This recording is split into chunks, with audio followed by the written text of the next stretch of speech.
කටින පින්කමකට ගියාට පස්සේ එක කිරියත්ත කෙනෙක් සිද්ධාලේප කුප්පි 4ක් අරගෙන ඇවිල්ලා කෙළවරේ ඉඳන් පූජා කරගෙන එනවා. මේක හරි වැදගත් අපේ අම්මලාට තාත්තලාට අර ගේන හැම එකක්ම ලොකු හාමුදුරුවන්ගේ පාත්‍රයට බණ්ඩ බලනවා නේද? ඒ කියන්නේ අනනේ අර පොඩි හාරලට විත්තියක්වත් නැහැ. හැම එකක්ම ලොකු හාමුදුරුවන්ට. එහෙම දන් දෙන්න එපා. මහා සංඝරත්නයට කියලා හිතාගෙන දෙන්න.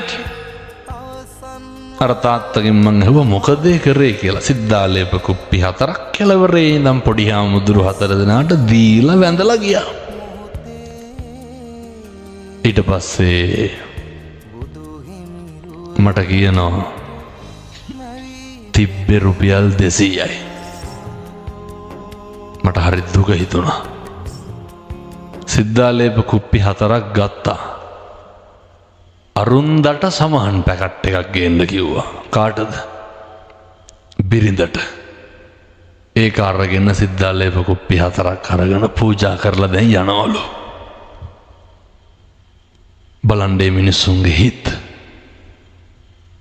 එහෙම නෙමෙයිද අපි වෙන්න ඕනේ. තියෙන දේ හොඳම එක ගන්න.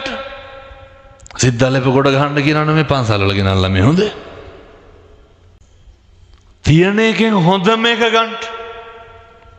දෙන්න පුළුවන් නම් තරාතිරම නොබලා මහා සංඝරත්නයට දෙනවා කියන හැඟීමෙන් දෙන්න.